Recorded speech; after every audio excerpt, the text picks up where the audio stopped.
اب ایک اور معاشرتی مسئلہ آ رہا ہے، کیونکہ یہ جو اب چل رہی تھی یوں سمجھیے نا کہ پورے عرب کے اندر اب تو بھٹی دہک گئی ہے، جنگیں ہو رہی ہیں، جگہ جگہ ہو رہی ہیں، مارکے ہو رہے ہیں. ہمارے پاس تاریخ میں جو لکھے آئے ہیں سیرت میں تو بڑے بڑے مارکے ہیں جن میں کہ حضور شریک رہے. لیکن یہ کہ یہ تو ایک یوں چومکھی سی جنگ تھی جو چل رہی تھی مسلمان. اس سے آپ کو اندازہ ہو رہا ہے ان آیات سے کہ اصل سچویشن جو ہے وہاں کی سوشل سچویشن اور ٹرائبل جو ان کا معاشرہ تھا اس میں کیا کیا پرابلمز تھے. اب اس میں یہ ہے کہ فرض کیجئے کسی شخص نے کسی مسلمان کو مار دیا، لیکن یہ اس نے کہا کہ میں نے تو مارا نہیں، میرے اتفاق سے میں نے تو تیر چلایا تھا کسی جانور پر، کسی ہرن پر لگ گیا، اس کو ہو سکتا ہے، یہ ممکن ہے. تو اب کسی مسلمان کا مسلمان کو قتل کرنا دو طرح کا ہے، قتل خطا اور قتل عمد. اس کا کیا حکم ہے؟ ما کان للمؤمن ان یقتل مؤمنا الا خطا، کسی مومن کے لیے یہ روا نہیں ہے کہ مومن کو قتل کرے مگر خطا کے طور پر. نشانہ چوک گیا، کسی کو جان لگا، اب گاڑی ہے، ایکسیڈنٹ ہو گیا، آپ چلا رہے تھے، کوئی اس کے نیچے آ گیا، مر گیا، آپ تو اسے مارنا نہیں چاہتے تھے. چنانچہ سعودی عرب میں یہ بھی اسی بد کے تحت یہ فیصلے ہوتے ہیں اس کے ایکسیڈنٹس کے، اس قانون قتل خطا کے تحت. وہ قانون کیا ہے؟ ومن قتل مومنا خطا، اور جو شخص کسی مومن کو قتل کر دے قتل خطا غلطی سے، فتحریر رقبۃ مؤمنۃ، تو ایک مسلمان غلام کی گردن کا آزاد کرانا، ودیۃ مسلمۃ الی اہلہ، اور دیت خون بہا اس مقتول کا اس کے گھر والوں کو ادا کرنا لازم ہے، الا ان یصدقوا، الا یہ کہ وہ معاف کر دیں، خون بہا دینا ہوگا. یعنی قتل خطا کے بدلے میں آپ قتل نہیں کریں گے. قتل عمد کی جزا میں قتل ہے، لیکن یہ کہ قتل خطا میں قتل نہیں ہوگا. قتل کی جگہ کیا ہوگا؟ ایک تو خون بہا، اور نمبر دو یہ کہ یہ جو گناہ ہو گیا تم سے سرزد، اس کے لیے گناہ کے اثر کو ختم کرنے کے لیے اللہ نے ایک حق اپنا رکھ دیا کہ ایک غلام کو آزاد کرو.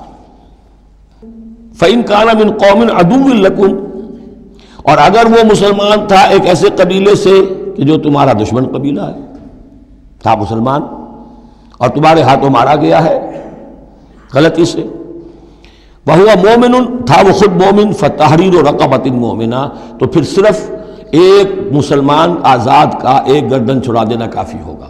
کیونکہ کافر قبیلے کا آدمی تھا، اب اس کو اگر دیت دی جائے گی تو کافر کو پہنچ گئی، وہ تو اس کے گھر والے کافر ہیں.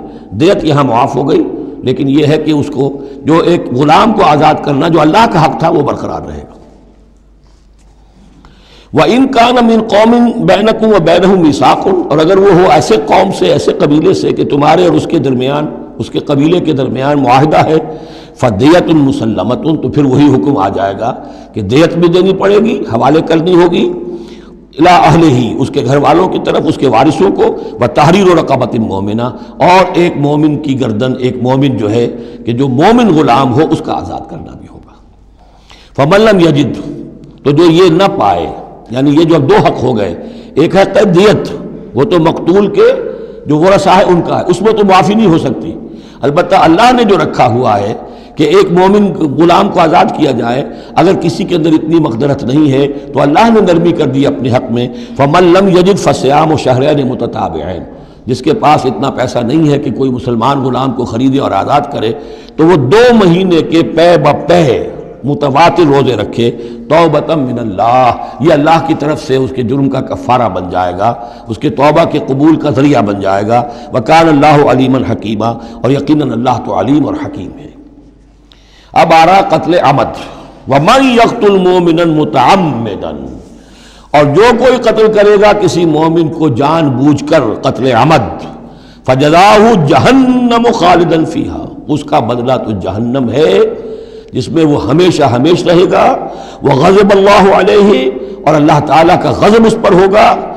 وَلَعَنَهُ، اور اللہ نے اس پر لعنت فرمائی. وَعَدَّ لَهُ عَذَابًا عَظِيمًا، اور اس کے لیے بہت بڑا عذاب تیار کیا ہے. شروع میں آیا تھا کہ 2 چیزیں ہیں، حرمت جان، حرمت مال، معاشرے کی بنیاد اس پر قائم ہے. لہذا یہ کہ ایک مسلمان کا قتل کر دینا بھی اللہ کے ہاں کتنا بڑا ہے. آگے چل کر سورہ مائدہ میں اس سے بھی آگے آ گیا، فَكَأَنَّمَا قَتَلَ النَّاسَ جَمِيعًا، کسی ایک انسان کو ناحق قتل کر دینا بھی ایسے ہے جیسے کہ پوری نوع انسانی کو قتل کر دیا، اس لیے کہ تمدن کی جڑ کاٹ دی. اور اس سے اندازہ کیجئے ہمارے ہاں کتنا کچھ ایمان و اسلام ہے یہ جان انسانی جو ہے کتنی سستی ہو چکی ہے، اور قتل عمد جس طریقے سے ہو رہا ہے، مچھر کی جان اور انسان کی جان ایک جیسی ہے۔ یا ایھا الذین آمنوا اذا ضربتم فی سبیل اللہ فتبینوا ولا تقولوا لمن القی الیکم السلام لست مؤمنا۔ اب اس آیت کو بھی آپ سمجھیں گے اسی پس منظر میں کہ یہ چومکھی جنگ چل رہی ہے، ہر جگہ ہو رہا ہے معاملہ، تو آپ اس میں فرض کیجئے کہ کہیں کوئی مقابلہ ہوا، آپ نے سمجھا کہ یہ کافر آ رہا ہے، جب آپ اس کے قریب آئے، اسے مارنے لگے، قتل کرنے لگے، اس نے کلمہ پڑھ دیا میں تو مسلمان ہوں، اب کیا کریں گے؟ اس کا حکم دیا جا رہا ہے۔ یا ایھا الذین آمنوا اذا ضربتم فی سبیل اللہ، اہل ایمان جب تم اللہ کی راہ میں نکلو، فتبینوا تو تحقیق کر لیا کرو، وَلَا تَقُولُوا لِمَنْ أَلْقَىٰ إِلَيْكُمُ السَّلَامَ، اور جو شخص بھی تمہارے سامنے اسلام پیش کرے یا سلام پیش کرے، اس کو یہ مت کہو کہ لست مومنا، کہ تم مومن نہیں ہو، تمہیں کیا معلوم؟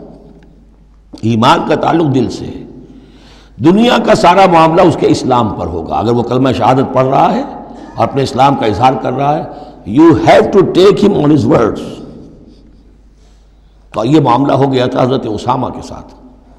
حضرت اسامہ کا ایک جنگ میں ایک کافر سے دو بدو مقابلہ ہوا، جب وہ کافر بالکل زیر ہو گیا کہ اب اس کو معلوم ہوا کہ میرے لیے بچت کا کوئی راستہ نہیں ہے، انہیں کلمہ پڑھ دیا، اشہد ان لا الہ الا اللہ واشہد ان محمد رسول اللہ۔ حضرت اسامہ نے وہی سمجھا جو کوئی بھی شخص سمجھتا کہ اس نے جان بچانے کے لیے ہیلہ کیا ہے، بہانہ کیا ہے، اپنی تلوار نہیں روکی، قتل کر دیا، لیکن دل میں خلش رہی۔ پھر آپ کے خود انہوں نے کہا یا حضور تک اطلاع پہنچی تو حضور ناراض ہوئے۔ اے اسامہ کیا کرو گے اس دن، کیا جواب دو گے جب وہ کلمہ شہادت تمہارے خلاف مدعی ہو کر آئے گا کہ میرے ہوتے ہوئے تلوار چلی اس کی؟ جب انہوں نے کہا کہ وہ تو جان بچانے کے لیے اس نے کیا، ہم نے فرمایا حلا شقق بقلبہ، تو تو نے اس کا دل چیر کر کیوں نہیں دیکھ لیا کہ اس کے اندر ایمان ہے کہ نہیں ہے؟ اس قدر غصے کا اور غضب کا انداز، وہی بات کہی جا رہی ہے۔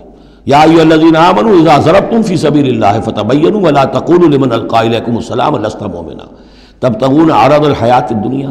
دیکھو تم دنیا کا سامان چاہتے ہو کہ اس کے پاس کوئی مال ہے، ہم اسے کافر قرار دیں، قتل کریں، مال غنیمت لے لیں گے۔ فعند اللہ مغانم کثیرہ، دل تھوڑا نہ کرو، اللہ کے ہاں بڑی غنیمتیں تمہارے لیے ہیں، تمہارے لیے بڑی بڑی مملکتوں کی غنیمتیں آنے والی ہیں، ان چھوٹی چھوٹی چیزوں کا اور اس کے اوپر اتنی حدود اللہ جو ہے اس سے آزادی نہ برتو۔ کذالک کنتم من قبل، دیکھو تم خود بھی تو پہلے ایسے ہی تھے، آخر ایک دور تم پر بھی تو گزرا ہے، تم سب بھی تو نو مسلم ہی ہو، ایک وقت میں تو تم میں سے ہر شخص کافر ہی تھا نا، مشرک تھا۔ کذالک کنتم من قبل، تو اتنی سمجھ لینا اللہ نے آپ کو توفیق دے دی، اللہ نے کلمہ شہادت آپ کو عطا کر دیا، رسول کی دعوت و تبلیغ سے جو ہے بہرہ مند ہونے کی توفیق دے دی، اللہ کا انعام مانو، لیکن یہ کہ اس طریقے سے لوگوں کے اس معاملے میں اتنی سخت روش اختیار نہ کرو۔ فمن اللہ علیکم، تو اللہ تعالیٰ نے تم پر بڑا احسان فرمایا ہے، فتبینوا، تو دیکھو تحقیق کر لیا کرو، ان اللہ کان بما تعملون خبیرا، اور جو کچھ تم کر رہے ہو اللہ اس سے باخبر ہے۔ لا يستوي القاعدون من المؤمنین غیر اولی الضرر والمجاہدون فی سبیل اللہ باموالہم وانفسہم۔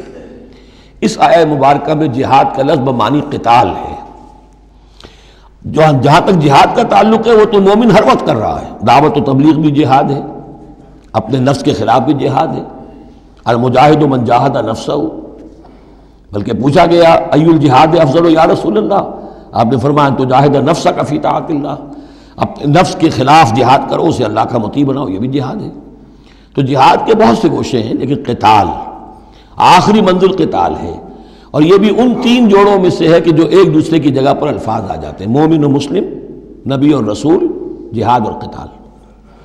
لا یستوی القاعدون من المؤمنین، برابر نہیں ہے اہل ایمان میں سے بیٹھ رہنے والے، یعنی جو کہ قتال فی سبیل اللہ کے لیے نہیں نکلتے، غیر اولی الضرر، جبکہ ان کو کوئی عذر نہیں ہے۔ اگر کوئی اندھا ہے اور وہ نہیں نکل رہا، کوئی حرج نہیں، کوئی لنگڑا ہے چل نہیں سکتا ہے وہ نہیں نکلتا، کوئی حرج نہیں، یہ بعد میں آ جائے گا، لیکن جن کو کوئی ایسا عذر نہیں ہے پھر وہ بیٹھے رہیں۔ اور یہ بھی نوٹ کر لیجئے کہ نفیر عام پہلی مرتبہ ہوئی ہے صرف غزوہ تبوک میں سن 9 ہجری میں جا کر، اس سے پہلے پرسویشن تھی، نکلو اللہ کی راہ میں، نکلو اللہ کی راہ میں، نکلو اللہ کی راہ میں، لازم ہر ایک کے لیے نہیں تھا۔ قتال فی سبیل اللہ آپشنل تھا، لہذا اس کے اوپر کسی سے نکیر بھی نہیں ہوتی تھی، نہیں گیا کوئی، نہیں گیا ٹھیک ہے، لیکن پھر یہ کہ جو غزوہ تبوک میں نہیں گئے ان سے ایکسپلینیشن کال کی گئی، ان کو سزائیں بھی دی گئیں وغیرہ وغیرہ۔ تو اب چونکہ آپشنل تھا لہذا وہاں پر یہ تو نہیں کہا جا سکتا تھا کہ اب ان کو پکڑو اور ان کو سزا دو، لیکن یہ بتایا جا رہا ہے، اس لیے حرض المومنین کا لفظ آیا تھا کہ آپ پوری طرح اکسائیے، ان کو آمادہ کیجئے، لیکن ظاہر بات ہے کہ یہ اس میں ابھی آپشن ہے۔ لیکن برابر نہیں ہے وہ لوگ جو بیٹھ رہے ہیں اور جنہیں کوئی عذر نہیں، والمجاہدون فی سبیل اللہ باموالہم وانفسہم، اور وہ لوگ جو اللہ کی راہ میں جہاد کے لیے، قتال کے لیے نکلے ہیں اپنی جانوں اور مال کے ساتھ۔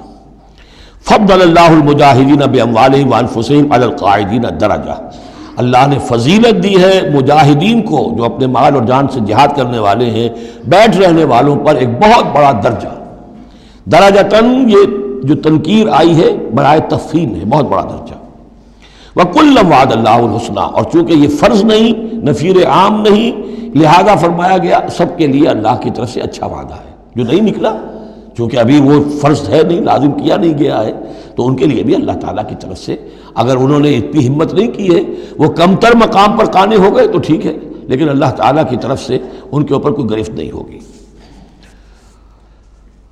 وَكُلًّا وَعَدَ اللَّهُ الْحُسْنَىٰ وَفَضَّلَ اللَّهُ الْمُجَاهِدِينَ عَلَى الْقَاعِدِينَ أَجْرًا عَظِيمًا، لیکن فضیلت دی ہے اللہ تعالیٰ نے مجاہدین کو، بیٹھ رہنے والوں پر اجر عظیم، درجات منہ ومغفرۃ ورحمہ، یہ درجات ہوں گے اللہ کی طرف سے اور اس کی طرف سے مغفرت اور رحمت۔ وَكَانَ اللَّهُ غَفُورًا رَحِيمًا، اور یقیناً اللہ تعالیٰ غفور الرحیم ہے۔